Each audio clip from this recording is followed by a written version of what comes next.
if you're lactose intolerant, you can't watch this movie because it's got so much cheese. Sorry, yeah, I gotta go. You guys can do this on your own now. Nope, end it there. You agree 100%. I'm right. Welcome back, fellas. Take two. Fella. Take two. This is Take two. We our failed in-person recording. yes, take two. We tried to do another in-person recording, but unfortunately, technical issues. We're gonna have to do this one virtually. Hopefully, we'll get you another one in person soon because we like doing them. We know you love watching them, so excited to do more of that going forward, especially with kind of our new season 2 push and format. So, but today, all three of us took a look at the Disney original Cruella, a origin story for a very iconic villain in the Disney universe. Anyone that's seen one, That doesn't end up being like an origin story anyway, but I mean, it's get kind into of, that. yeah, whatever. So an origin story, categorized as more of an adventure crime movie, is highly motivated by the fashion and the fashion industry, or at least the fictitious fashion industry in this movie. And I'm excited to talk about this one because I know that we're going to have a lot of strong opinions. This had a very, very talented cast of Emma Stone, who played Estella or Cruella, Joel Fry, Paul Hauser, Emma Thompson, Emily Beecham, and this movie was directed by Craig Gillespie. So, with that, I think we can get rolling right into first reactions. Let's go with Joey. Joey, how you feeling? Feeling good. I think I might be the outcast on this one, but I actually really enjoyed this movie. I am very biased toward no. Disney. I love Disney. It was a very long movie, which was hard and annoying, but I'll say this: Disney has like perfected the art of the story and like keeping you engaged. They always have great acting, always have great writing. The aesthetic was very well done, and you realize that you are sympathizing to some extent, at some points, most of the movie, with a character who you know is a villain, which I thought was really well done. So, I really liked it, and it was a little long, but it didn't bother me too much. So let's go to Kev. I hate that we've been disagreeing with each other lately. Do you guys want to talk about your relationship? Before I go into it, I'll break the ice. Islanders are on tonight at 7. That's why I'm wearing the jersey. Okay, they're playing the Canes, first game of the season. All right, go Islanders. But on the note of Cruella, man, did this movie stink? Wrong.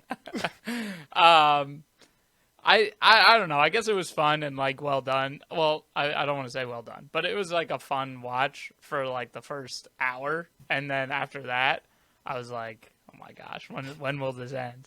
I mean, we talk about on this podcast like, oh, that movie was too long, in the sense of like it just dragged on, but it was only like an hour 40. This one was like entirely too long, like 2 hours and 15 minutes of a Cruella de Vil background story. No, thank you. But I don't know. I guess Emma Thompson was good, and Emma Stone was also good. So, I mean, they were pretty solid. And then I like that guy, the actor who plays Jasper.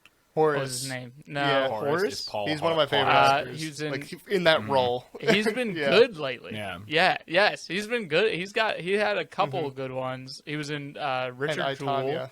and he was phenomenal in that. I, Tanya? And which one? He plays. Yes, he was in I, Tanya, and there was something else I saw him in. I was like, oh shit.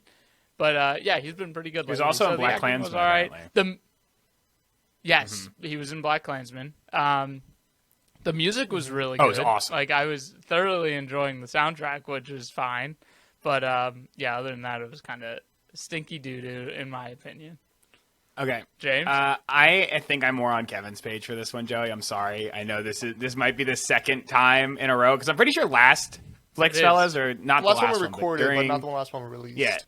Yeah. During the Guilty, Yeah. it was very much me and Kevin were on the same page, and you were on the other page.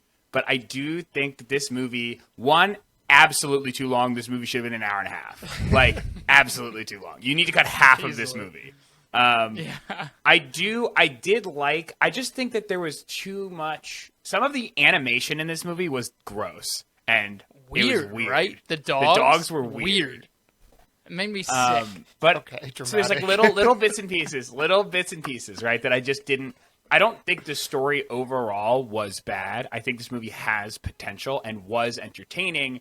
I just think that you need to shave off a lot of the kind of like build, because like going into the movie, most people know who Cruella de is. You know what I mean? So like, there's only so much build I feel like you need in the character to really deliver on like who she becomes. And I feel like they did a lot of like the movie.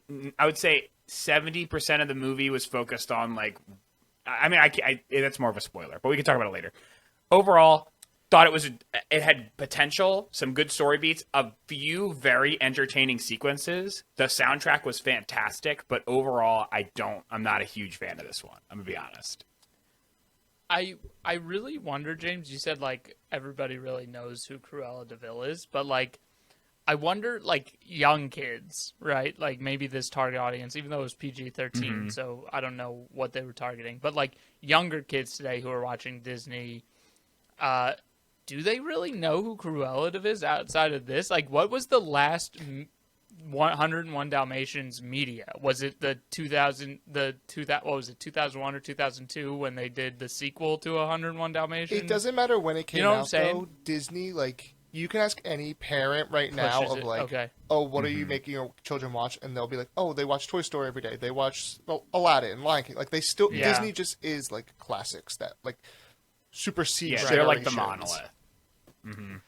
I just kind of think of like when we were kids and like obviously I grew up watching on VHS 101 102 Dalmatians with Glenn Close as Cruella de and what's his face from Dumb and Dumber. But so like obviously we knew that was, but there was a generation of Disney, like this weird generation where like at least I didn't watch like the Fox. What's the Fox one? Fox and the Hound. Fox and the Hound. That's fantastic. I Fox love and the that one. Hound. That's my like favorite. I didn't watch that My favorite, much. but That it was a great movie. I watched that a lot. Yeah. But I feel like there were like there was like a generation before us of movies. I don't know. Maybe I'm wrong. I could totally be wrong. And I'm thinking maybe the kids really only know this Cruella. No, I don't now. think so. I think Cruella de is just such an iconic name of like a bad a villainous woman that people are like, oh, don't be Cruella. Like, I think it's just like synonymous beyond the actual movie of like, I almost forgot like what she was bad for. I was like, all right, her intention is to kill Dalmatians and make coats out of them. Use them in fashion. Yeah.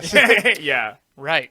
But And we will talk about my gripe with Yes, that later. 100%. I know exactly what you're talking 100%. about. I think we all have That's the a same gripe. Yeah. Yes, yes. But yes. yeah, I definitely think so. I think, Kevin, to speak to the point of who is this marketed for, I honestly think it's marketed for us, right? Like, this is a PG-13 Right. movie, and it's for like those like millennial or like almost Zoomer generation that like grew up with 101 Dalmatians, but now is like, you know, into like, because they're doing like the live action Lion King, they're doing like the live action Jungle Book, you know what I mean? And those are, I'm pretty sure some of those are PG-13 too, because, you know what I mean, there's...